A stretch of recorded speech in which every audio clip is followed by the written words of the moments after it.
ॐ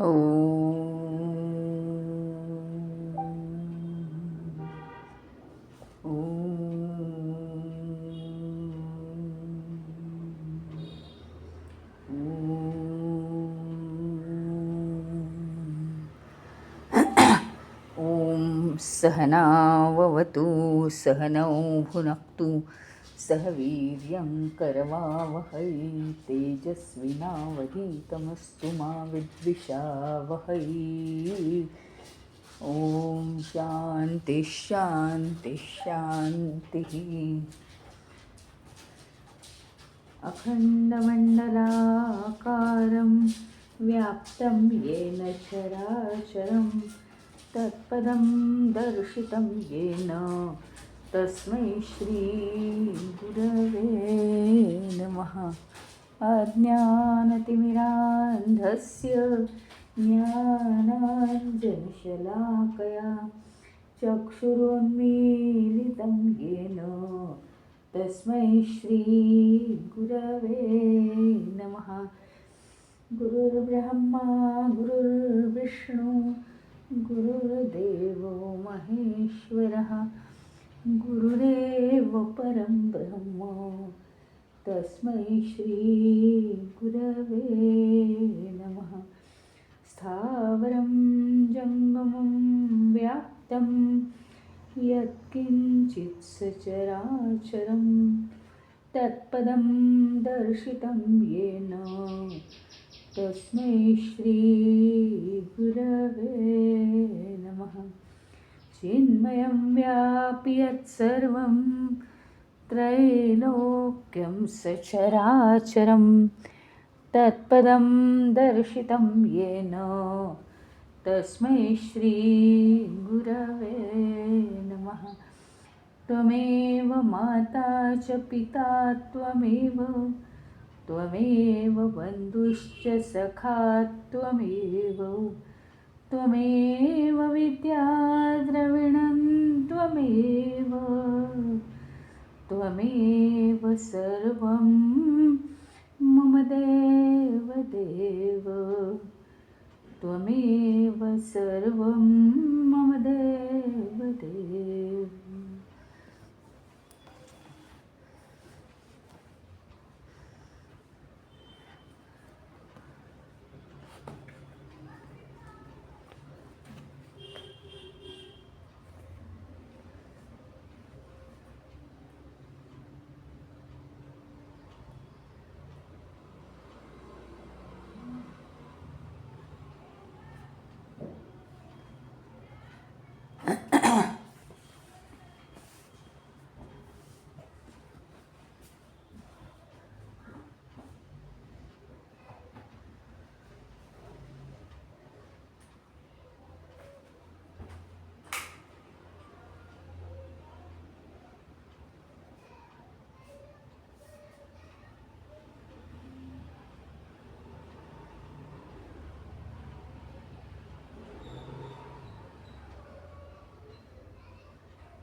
पुढे आज आहे ओम जितेंद्रियाय नमः।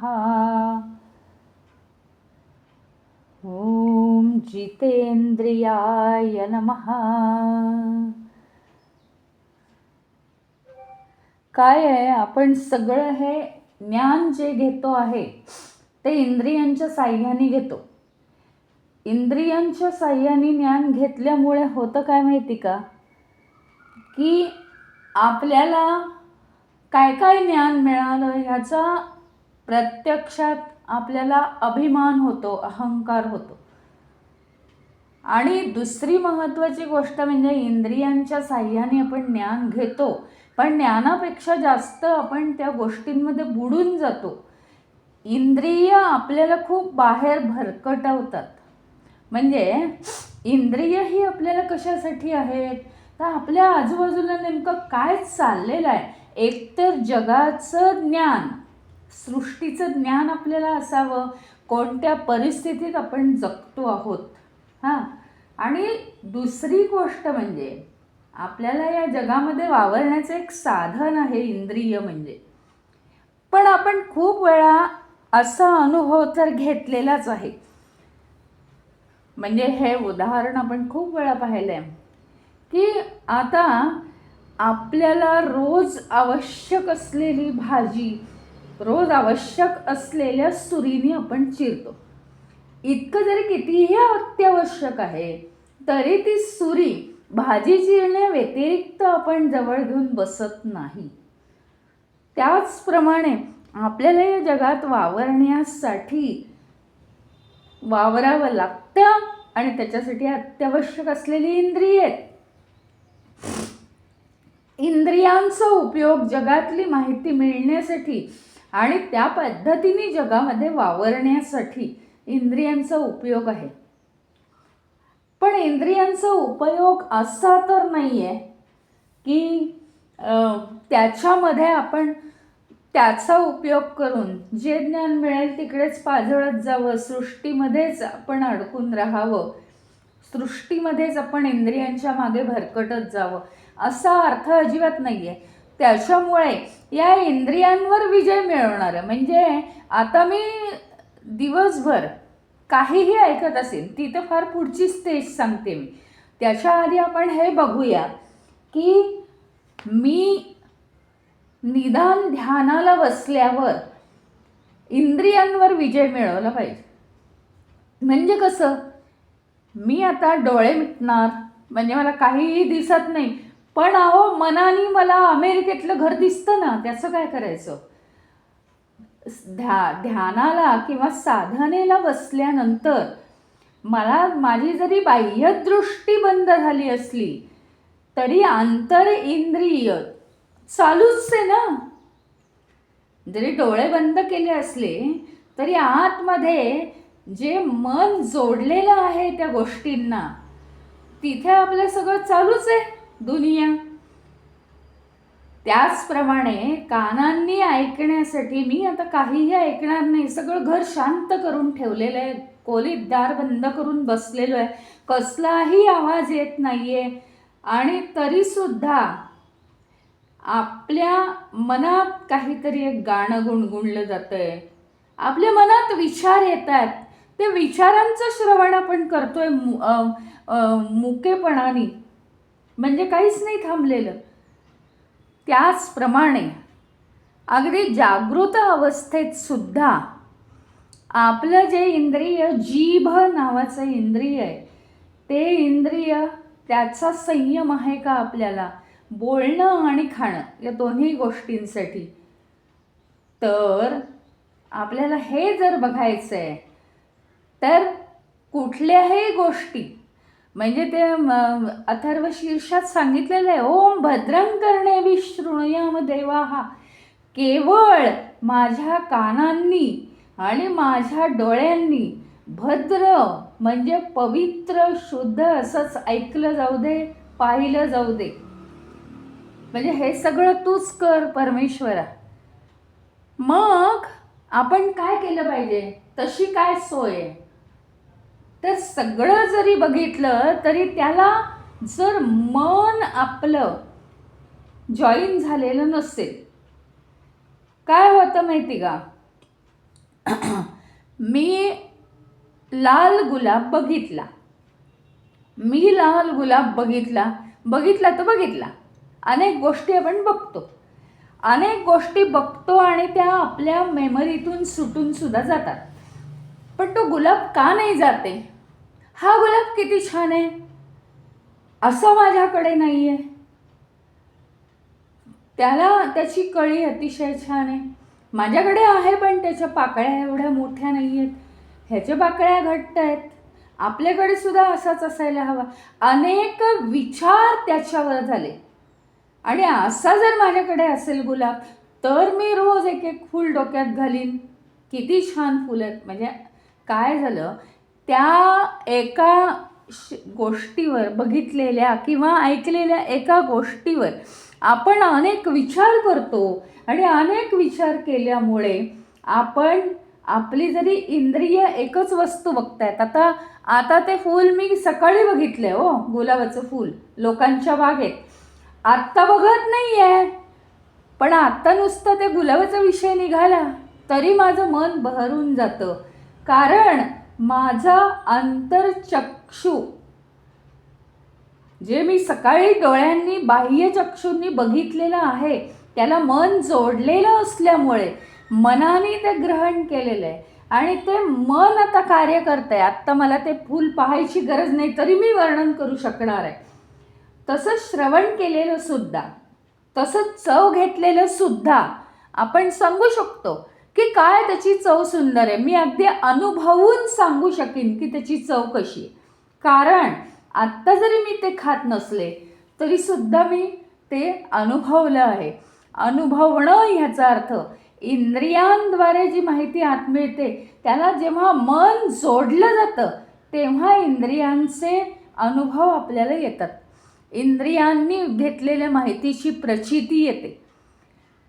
आता इंद्रियांनी घेतलेल्या माहितीची प्रचिती आपल्याला सतत येत असते. हे सर्वसामान्य माणूस करेल, पण काहीतरी कठीण केलं पाहिजे ना आयुष्यात. आपल्याला इंद्रियांनी न बघितलेल्या ज्ञानाची प्रचिती घ्यायची आहे.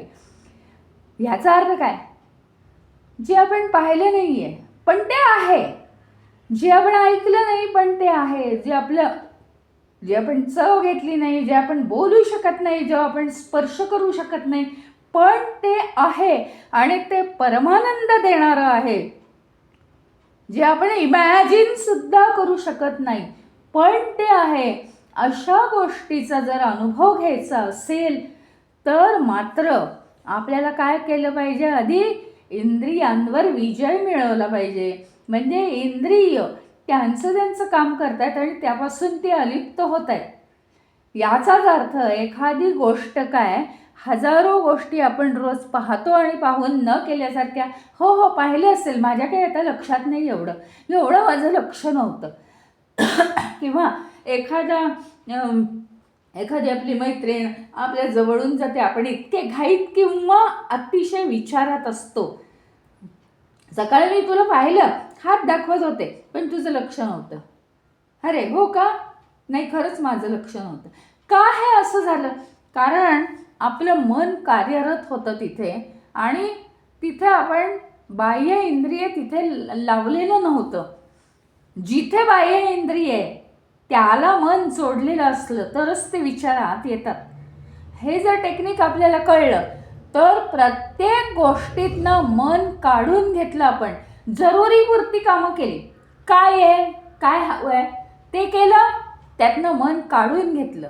ह्याचाच अर्थ क्षणाला प्रत्येक गोष्टीमधनं आपलं मन जर आपण काढून बाजूला केलं आणि वर्तमान काळात जगलो, त्याला म्हणायचं इंद्रियांवर विजय मिळवणं. आणि असं विजय जो गुरु मिळवतो त्याला जितेंद्रिय असं म्हणतात. आणि म्हणून म्हटलंय ओम जितेंद्रियाय नमः. जर इंद्रियांवर विजय मिळवला तर इंद्रियांच्या पलीकडे असलेली, म्हणजे इंद्रियांनी अनुभव न घेतलेली वस्तू आपल्याला अनुभवायची आहे ना, ती प्राप्त करण्यासाठी आधी सगळी इंद्रिय ठेवून आलं पाहिजे. काय सांगितलंय, परीक्षा आहे, सगळी पुस्तकं वह्या बाजूला ठेवून द्या, कोणीही कॉपी करायची नाही. मग काय आधी काय केलं पाहिजे, कॉपी करायची नाही ह्याच्यासाठी काय केलं पाहिजे, वह्या पुस्तकं बाजूला, पूर्ण बाजूला, मोबाईल बाजूला ठेवून द्यायचा तो बॅगमध्ये. म्हणजे या सगळ्या गोष्टी केल्या की कॉपी करायची नाही, ही कृती पूर्ण होणार आहे ना. त्याच्याप्रमाणे जर मला इंद्रियांच्या पलीकडची वस्तू पाहायची आहे, ती इंद्रियांच्या पलीकडची वस्तू कशी पाहणार? फर्स्ट स्टेप काय आहे? पहिली स्टेप आहे की इंद्रियांवर मला विजय मिळवला पाहिजे. अरे मला ती इंद्रियांच्या पलीकडची वस्तू पाहायची आहे आणि मध्ये मध्ये पुन्हा मन येतच आहे आणि मी जे काय ऐकलं त्याच्याबद्दल माझ्या मनात विचार येतात, मी जे काय पाहिलं त्याच्याबद्दल माझ्या मनात विचार येतात, आणि मग इंद्रियांच्या पलीकडची वस्तू कशी बघणार आपण? ह्याचा अर्थ इंद्रियांवर आपण विजय मिळवला पाहिजे. इंद्रियांवर विजय मिळवला पाहिजे तर उपयोग आहे. आणि म्हणून ध्यान चालू असताना आपण काय केलं पाहिजे? इंद्रिय सगळी पूर्णपणे इंद्रियांपासून मन अलिप्त केलं पाहिजे. मनात कोणतेही विचार नाही म्हणजेच इंद्रियांशी मन तुटलेलं आहे.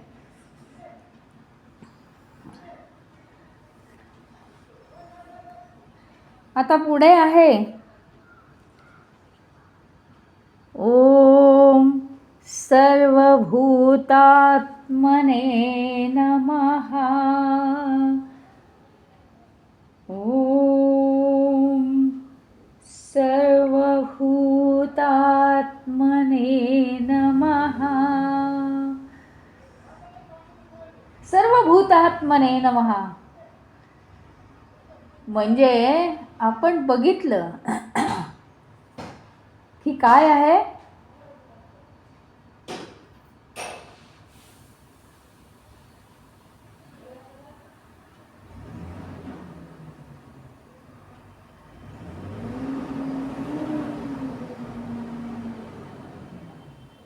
सर्वभूतात्मने, भूतांचा आत्मा, आत्मने नमः. हे आपण एक थोडंसं काल बघितलं होतं. काय आहे की सगळ्या विजेच्या उपकरणांमध्ये वीज आहेच. वीज ही न दिसणारी आहे, पण वीज आहे म्हणून ट्यूबलाईट प्रकाशते, म्हणून फॅन फिरतो, म्हणून गीझर पाणी गरम देतो आणि म्हणून मिक्सर चालतो. म्हणजे वीज आहे म्हणून हे सगळं होतंय. ही वीज जरी भलेही आपल्याला दिसली नाही तरी सुद्धा ती आहे म्हणून ही सगळी विजेची उपकरणं वीज वाहते म्हणून चालत आहेत. सगळ्या भूतमात्रांमधून सगळ्या प्राणीमात्रांमधून म्हणजे मानवासकट सगळ्या प्राणीमात्रांमधून एकच चैतन्य भरभरून वाहत आहे आणि म्हणून ते आपल्याला चालताना बोलताना दिसत आहेत. मग हे सगळं चालू आहे म्हणजे काय? तर विजेप्रमाणे चैतन्य त्यांच्यामध्ये भरून वाहतंय, त्यांच्यामधून वाहतंय चैतन्य, म्हणून ते सगळं चालू सृष्टी आहे. म्हणून मनुष्य बोलतो, भलेही तो झोपलेला असतो तरी सुद्धा तो जिवंत आहे, म्हणजे त्याच्यातून चैतन्य वाहतंय. मग आपल्याला जसं विजेचं महत्त्व, अरे आज सकाळपासून लाईटच नाही आहेत, हे कसं कळतं? वीजच वाहत नाही ना तेव्हा. हे जसं आपल्याला विजेचं महत्त्व कळतं त्याचप्रमाणे आपल्याला चैतन्याचं महत्त्व नाही आहे. आपल्याला या माणसांचं महत्त्व आहे. अहो नुसता फॅन घेऊन काय करणार? तुम्ही बाजारातनं एक फॅन आणला, आता आज हा फॅन आणला ना, आता मला गरमच नाही होणार, बरं झालं बाबा फॅन आणला. तो फॅन आणून कोपऱ्यात ठेवून दिला, तो तसाच पॅक केलेला, चालेल का? नाही चालणार ना. नुसती विजेची उपकरणं सगळी आणून ठेवली आहे एका कोपऱ्यात, तर ती काय चालू होणार आहेत का? नाही. त्याला चालू करण्यासाठी त्याला कनेक्ट केलं पाहिजे ना. पण आमची दृष्टी कनेक्ट नाही आहे. फक्त आमची दृष्टी त्याला कनेक्ट नाही आहे, बाकी काही नाही, ते कनेक्टच आहे. ज्या अर्थी मनुष्य बोलतो, चालतो, वागतो, उठतो, बसतो, त्या अर्थी चैतन्य वाहतच आहे, कनेक्शन आहेच. पण आमचं लक्ष कुठे आहे? आम्हाला वीज आहे म्हणून उपकरणं चालतात हे चांगलं समजतं, पण चैतन्य आहे प्रत्येकामध्ये म्हणून माणसं चालतात, बोलतात, आणि म्हणून मी स्वतःसुद्धा चालतो, बोलतो, हे आम्हाला मात्र समजत नाही. कारण त्याचं असं आहे, आम्हाला मनुष्यातले दोष फक्त दिसतात. आणि ते दोष का दिसतात? कारण तसाच मी पण आहे, माझ्यासारखा सेम समोरचा मनुष्य असताना माझ्यापेक्षा अधिक त्याच्यामध्ये जास्त काय आहे, त्याचं चांगलं काय, किंवा त्याला काय जास्त मिळतंय, याची तुलना आमच्या मनामध्ये असल्यामुळे फक्त मनुष्याच्या देहाकडे, गुणा अवगुणांकडे आमचं लक्ष असतं. मनुष्याच्या चैतन्याकडे, म्हणजे सगळा हा चैतन्याचा खेळ आहे, ईश्वराची लीला आहे. कमी जास्त काहीही असो ती ईश्वराचीच लीला आहे. समोरचा मनुष्य असा का वागतो, ईश्वराची लीला. कोणीही चांगलं का वागतो, ईश्वराची लीला. हे आम्ही नाही जाणत. आणि केवळ त्याच्यामुळे आम्हाला चैतन्याचं महत्त्व न देता आम्हाला फक्त तो देहधारी मनुष्य दिसतो, म्हणून त्याच्यामध्ये आम्हाला गुण अवगुण दिसतात. पण गुरुचं तसं नाही आहे. त्याला काय दिसतं? सर्व भूतमात्रांमध्ये आत्मा दिसतो, चैतन्य दिसतं. अशा गुरुला प्रणाम. ओम सर्वभूतात्मने नमः.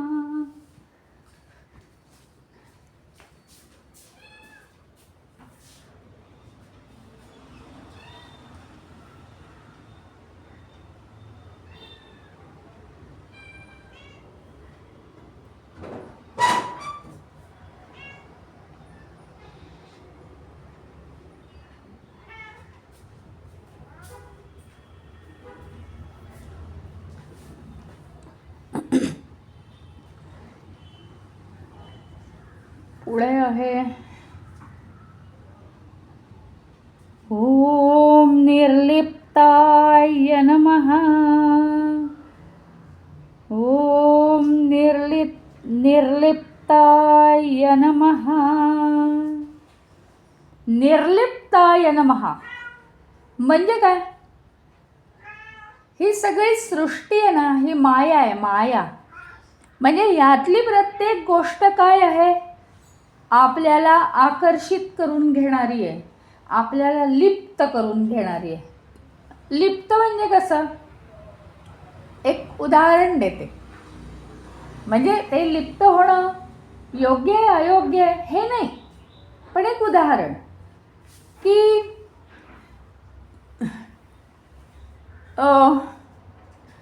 रस्त्यावर एक आपण ॲक्सिडेंट बघितला.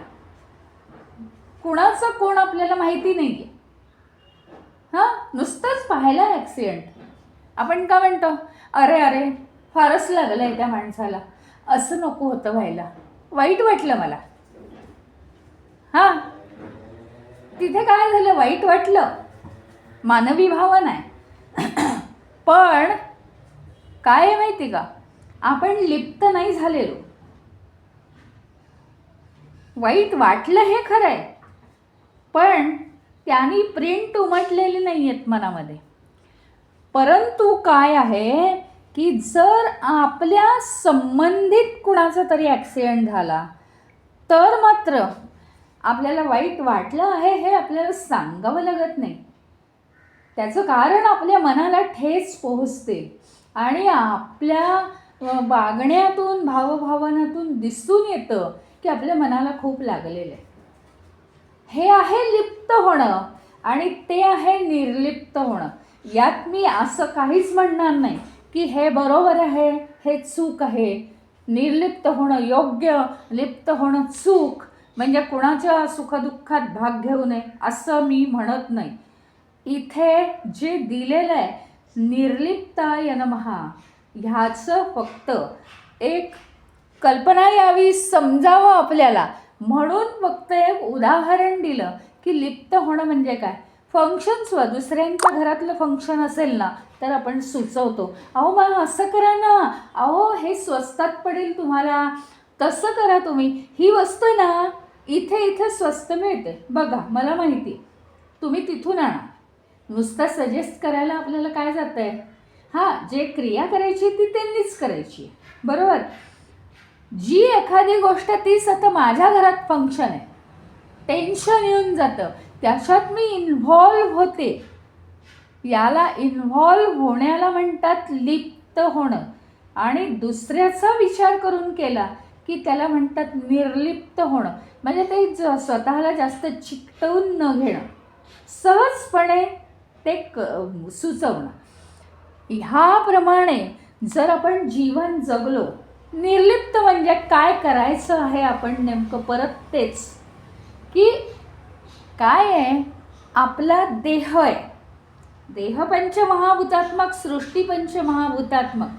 सृष्टीमध्ये जे काही घडतं पंचमहाभूतात्मक विश्वाचे नियम आहेत की लिप्त होणं, म्हणजे सृष्टीमध्ये आपल्या संबंधित जे काय घडेल त्याने लिप्त होणं, ते लिप्त होणार, आपण त्या क्षणी लिप्त होणार. आता मग काय करायचं, त्याच्यापासून मुक्त व्हायचं, त्याच्यापासून पुन्हा वेगळं व्हायचं आपण, याला म्हणायचं निर्लिप्त होणं.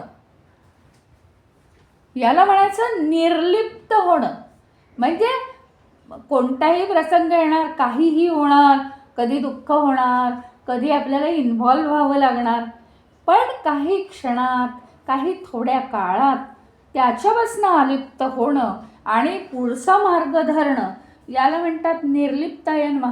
निर्लिप्त हा गुरु, हा क्षणोक्षणी निर्लिप्त होतो. हा गुरु हा क्षणोक्षणी निर्लिप्त होतो, म्हणजे काहीही मोठं घडू दे त्याच्यापासून पुन्हा अलिप्त. त्याचा विचार सारासार तो करतो, नाही असं नाही, पण पुन्हा त्याच्यापासून अलिप्त. अशा रीतीने संसारात राहायचं पण मुक्त व्हायचं आहे, त्याला म्हणतात निर्लिप्त. आणि असा गुरु निर्लिप्त असतो. मला ते निर्लिप्त शक्ती यावी म्हणून ओम निर्लिप्ताय नमः.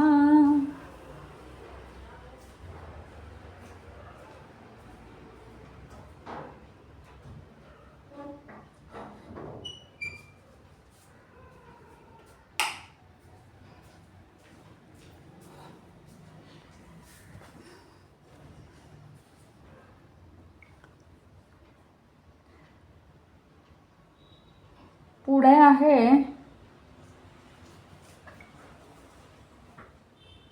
ओम ज्ञानाग्नी दग्ध कर्मणे नमः.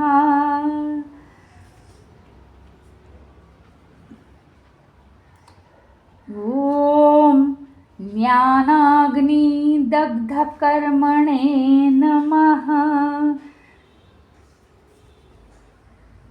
आपल्या कुठलीही जी कृती असते त्याच्यामध्ये 5 घटक असतात. स्थूल शरीर, करणारा, कर्ता म्हणजे अहंकार, मन, बुद्धी, अहंकार, हे सगळं इंद्रिय असतात.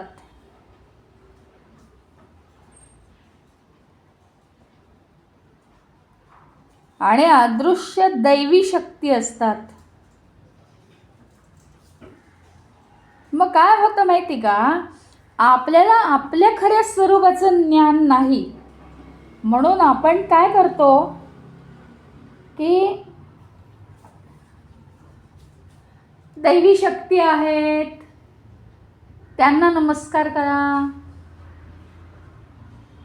हे सगळे कृती वगैरे आहेत, शरीर मनोबुद्धी आहेत, म्हणजे जे जे आपल्याला समजतं त्यांना आपण ग्रेट मानतो. कारण आपल्याला आपल्या स्वतःची ओळख नाही, आपल्याला आपल्या स्वतःची ओळख नाही आहे. मग आपल्या हातात काय आहे? आपलं देह मन बुद्धी आहे आपल्या हातात, म्हणून त्यांना आपण देवासमान मानतो आणि ते म्हणजे मीच समजतो स्वतःला. त्याच्यानंतर काहीतरी दैवी शक्ती आहेत लोक म्हणतात म्हणून मी म्हणतो, आणि त्या दैवी शक्ती प्राप्त करण्याच्या मागे लागतो. म्हणजे मंदिरात जा, देवाला समर्पित व्हा, त्याला साकडं घाला, हे आम्ही करतो. कारण स्वतःच्या स्वरूपाची ओळख नाही, स्वतःलाच आम्ही कर्माचा कर्ता मानतो. कारण काय? अज्ञान.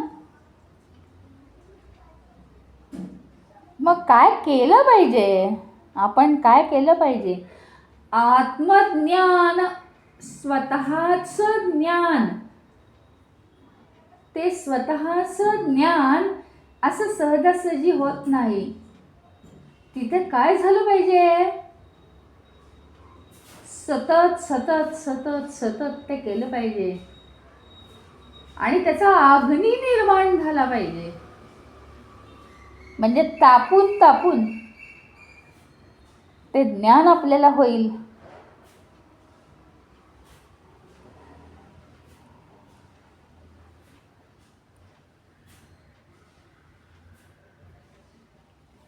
सतत जर सत्याचा शोध घेतला तर आपले हे जे नको असलेले विचार वगैरे आहेत ते भस्म होतात. आवश्यक विचार फक्त राहतात आपल्याकडे. अशी सत्याची आपण कास धरली पाहिजे.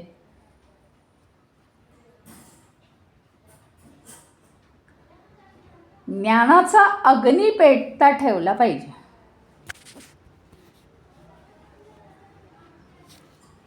हे महत्त्वाचं.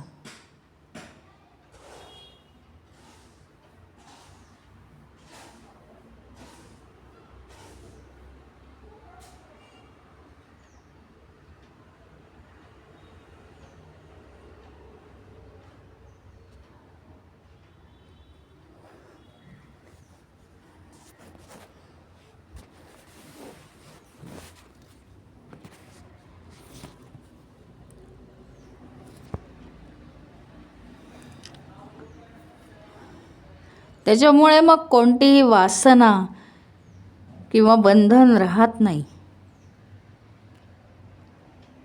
आणि असं ज्यांनी प्राप्त केलंय अशा गुरुतत्वाला माझा प्रणाम.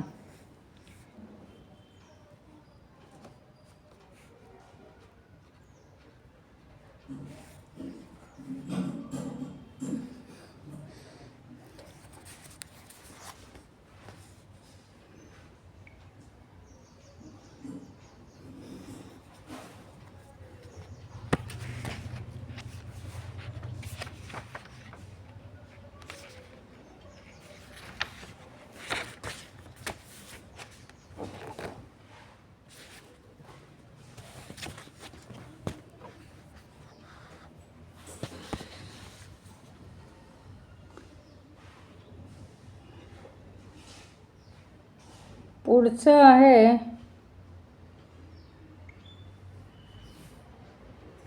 ओम अनपेक्षाय नमः.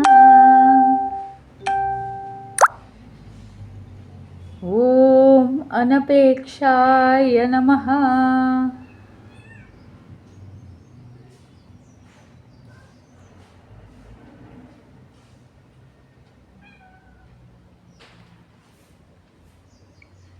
काहीही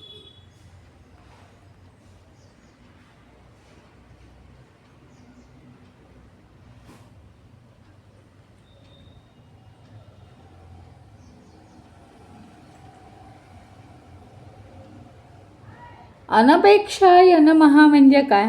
आपण या जगामध्ये न सतत काहीतरी कार्य करतच राहतो. आता कार्य केल्याशिवाय काम काय होणार आहे आपलं? म्हणजे आपण काहीतरी तर करतच राहिलं पाहिजे. त्या कर्म करण्यामध्ये आपल्या कुटुंबाचा, आपण ज्या नोकरीमध्ये कामाला आहे त्या कंपनीचा, आपण कुठल्या शाळेत कामाला आहे शाळेचा, आपण जिथे जे करतो आहोत तिथे समाजातले त्या घटकाचा संबंध आहे.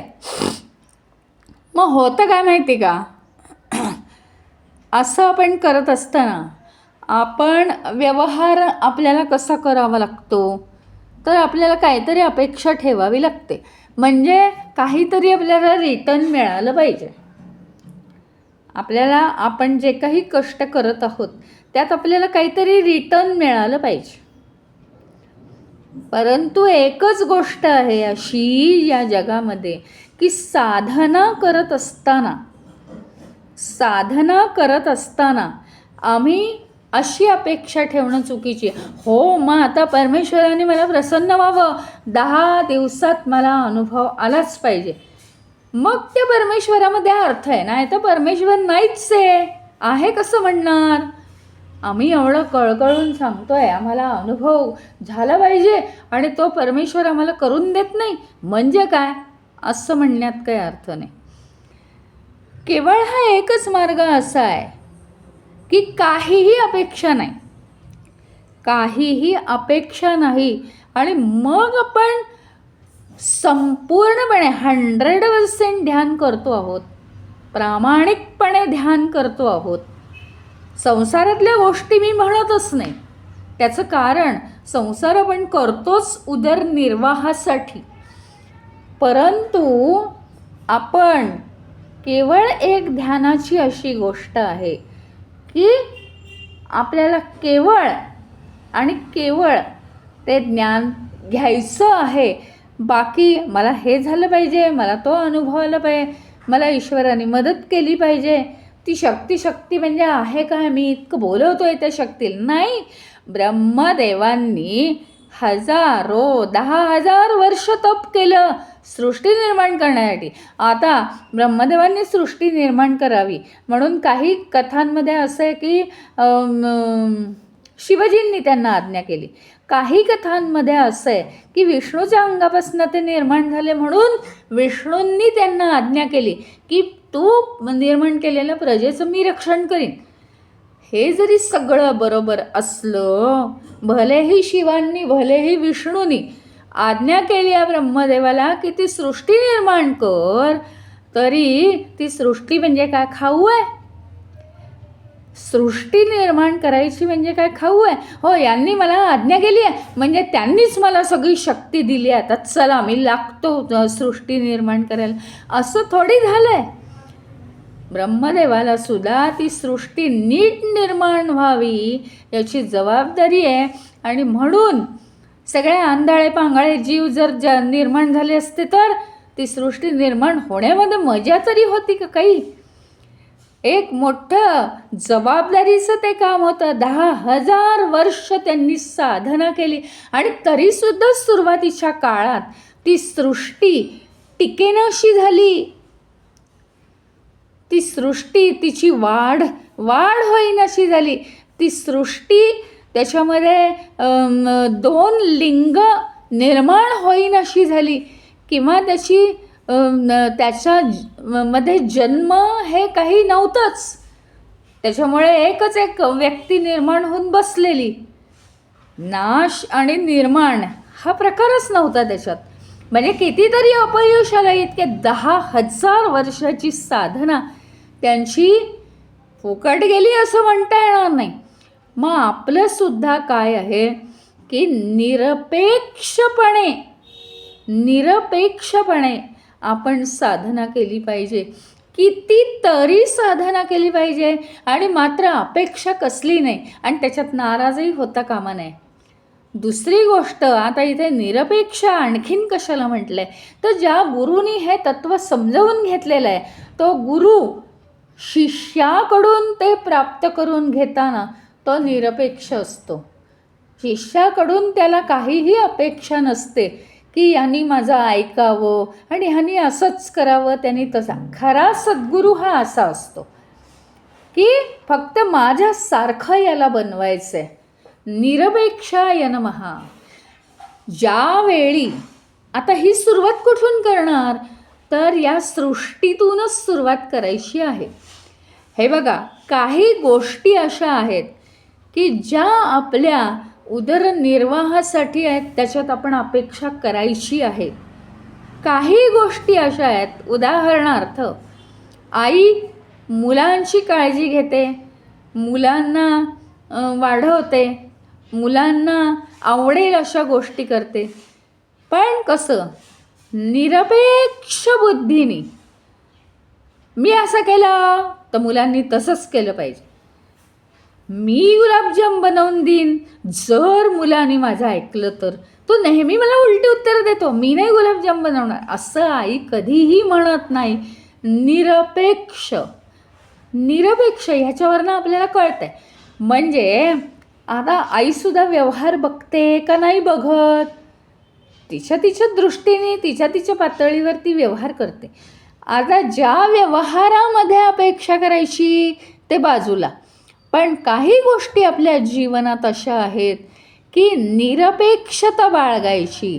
म्हणजे निरपेक्ष हा गुण आपल्याला अंगी वाढवायला पाहिजे आणि निरपेक्षपणे आपण साधना करत राहिलं पाहिजे परमेश्वराची. जेव्हा फळ येईल तेव्हा येईल असं निरपेक्षता ज्या गुरूंनी प्राप्त करून घेतली आहे त्याला म्हणायचं ओम निरपेक्षाय नमः किंवा ओम अनपेक्षाय नमः. किंवा आणखीन सुद्धा याच्यात आहे, सगळ्या गोष्टींकडनं आपल्याला अपेक्षा असते, हे तर एक झालंच, पण इतर सुद्धा सगळ्या गोष्टींची अपेक्षा, हे खूपच दिवस टिकावं, हे असंच व्हावं, हे सुख आहे ते खूप दिवस टिकलं पाहिजे आणि असं झालं पाहिजे, याने अमक्याने चांगलं वागावं, त्याने माझ्याशी व्यवस्थित राहावं. सगळ्या अपेक्षा ज्या आहेत, आपण अपेक्षा केल्या नाहीत, आपण अपेक्षांवर अवलंबून आहोत. म्हणजे आपलं सुख किंवा दुःख आपल्या अपेक्षांवर अवलंबून आहे. माझं सुख हे माझ्या अपेक्षांवर अवलंबून नको, याचा अर्थ माझ्या अपेक्षा या दुसऱ्याकडून असतात.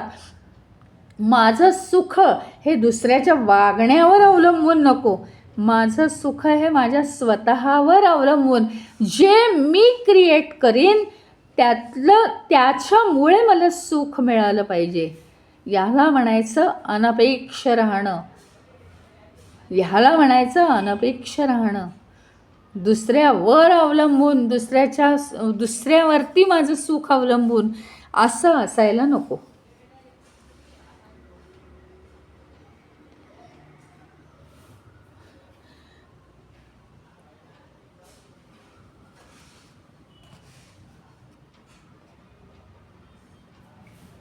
ओम दक्षाय नमः. ओम दक्षाय नमः.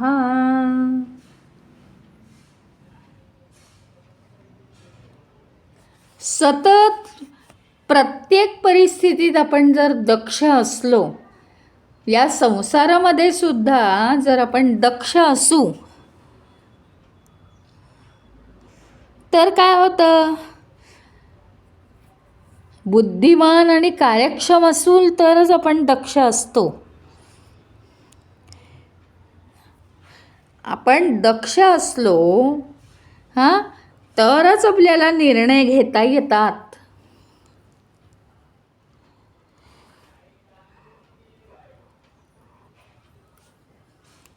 निर्णय कसले घ्यायचे आहेत, काय खरं आणि काय खोटं, काय नित्य आणि काय अनित्य, हे निर्णय घ्यायचे आहेत. जे अनित्य, जे न टिकणारं, जे खोटं आहे ते सगळं टाकून द्यायचं, त्याच्यात काय अर्थ नाही, त्याचा फारसा विचार करायचा नाही. उदाहरणार्थ मान आणि अपमान दोन्ही गोष्टी अनित्य आहेत. मान मिळाला की इतके बुडून जातो आपण त्याच्यामध्ये की काय ती 100 वर्षाच्या आयुष्याची बेगमीच जणू. आणि अपमान झाला तरीसुद्धा तेच अतिशय मनाला लागतं. असं काही नाही आहे, ते त्या वेळेपुरतं तात्पुरतं निर्माण होणारं आहे. आणि म्हणून काय आहे, हा निर्णय घ्यायचा की आपण नित्य आहे, अनित्य जगतो आहोत का अनित्य अनित्य गोष्टींकडे आपलं लक्ष आहे.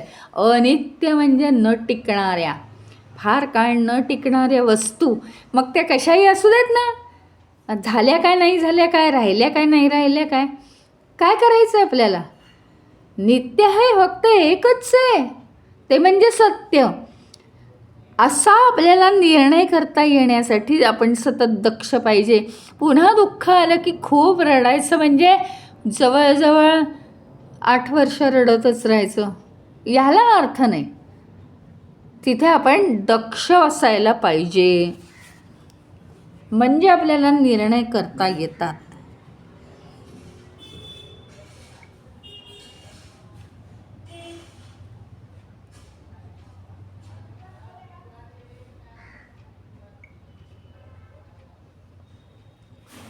ओम धीराय नमः. ओम धीराय नमः. धीर धरणं, पेशन्स किंवा सहनशीलता, खूप गडबड गडबड गडबड न ठेवणं, संयम राखणं मनावरती, चिंतनशीलता, सांसारिक चिंता जी असते मनाला सारखी, आज हे नाही झालं, उद्या ते नाही झालं, अरे हे नाही मिळालं, ते नाही मिळालं, या चिंतेपासून स्वतःला अलिप्त ठेवणं म्हणजे धीरोदात्तपणा वापरणं.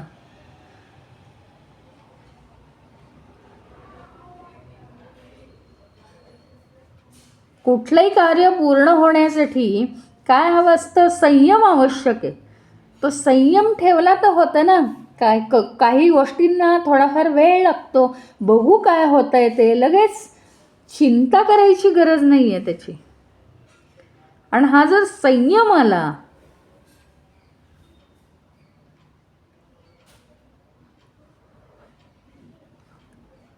तर आपल्यापणे धीरोदात्तपणा येतो.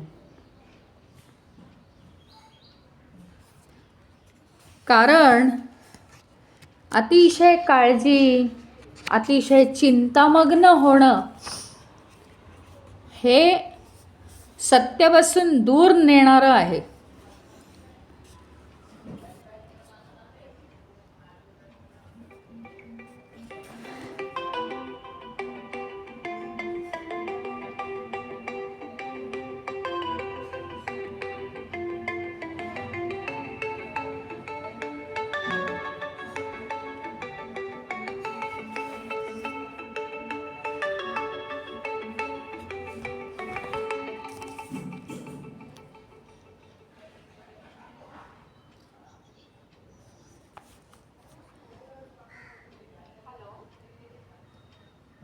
हां हां हो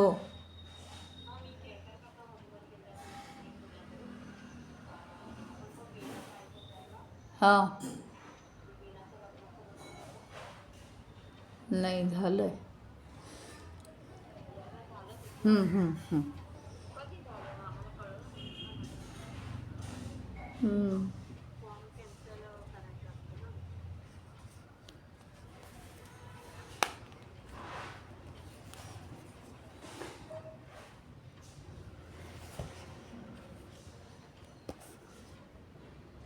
हां पुढे आहे ओम महातपसे नमः. ओम महातपसे नमः.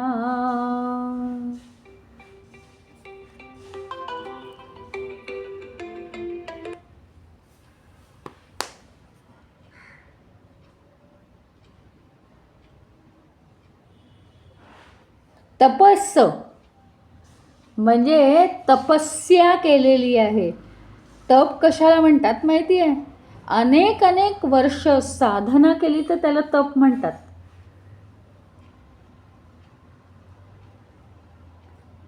म्हणजे नराचा नारायणच होतो, त्याच्यामुळे इतका प्रचंड प्रभाव पडतो. म्हणजे ह्या तपस्येमध्ये स्वतः उपास करणं, उपास याचा अर्थ खाद्यपदार्थांचा उपास नाही, तर उपास म्हणजे स्वतः पूर्णपणे समर्पित होणं, दुसऱ्यांची सेवा करायला, पूजा करणं, अहिंसा करणं, शारीरिक पातळीवर तपस्या करणं, सत्य बोलणं, गोड बोलणं, जप करणं, गोड शब्द बोलणं, ही सगळी जी तपश्चर्या आहे ती सगळे गुण त्या गुरुच्या अंगी असतात.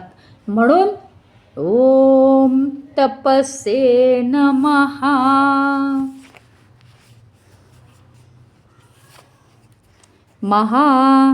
ओम महातपसे नमः. या तपश्चर्येला खूप शक्ती असावी लागते. इतकं सोपं नाही आहे मोठ्या मनाने दुसऱ्यांची हे करणं, दुसऱ्यांची सेवा करणं इतकं सोपं नाही आहे मोठ्या मनाने. आणि अहिंसा ठेवणं, कितीतरी अनेक प्रकारचे लोक असतात, त्यांच्याबरोबर समभावाने वागणं. कारण एकदा सत्य प्राप्त झाल्यावर परमेश्वराचं असं कधीच म्हणणं नसतं की स्वतःपुरतं झालं सत्य, आता घे तू मोक्ष आणि हो मोकळा. ते सत्य एखाद्याला प्राप्त करून देणं म्हणजे परमेश्वराचं म्हणणं असतं की ही जी सृष्टी आहे यातल्या ज्या लोकांची कपॅसिटी आहे त्यांना तू परिपूर्ण कर. मग ते करण्यासाठी त्याला काय करावं लागतं? सामाजिक व्हावं लागतं त्याला. आणि लोकांमध्ये ॲडजस्ट करण्यासाठी त्याला तपच करावं लागतं. शारीरिक वैयक्तिक पातळीवर तप वेगळं आणि लोकांची सेवा करताना ते तप वेगळं.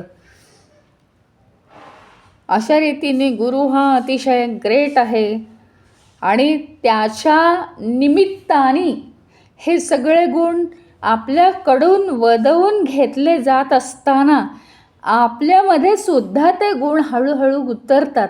हे या गुरुतत्वाचं वैशिष्ट्य आहे आणि म्हणून हे गुरुतत्व अतिशय महान आहे.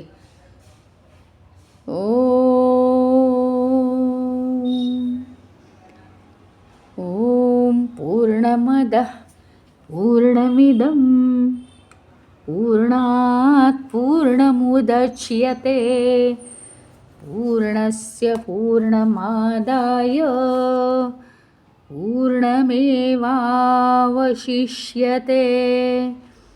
ओम शांती शांती शांती. हरि ओम. श्री गुरुभ्यो नमः. हरि ओम.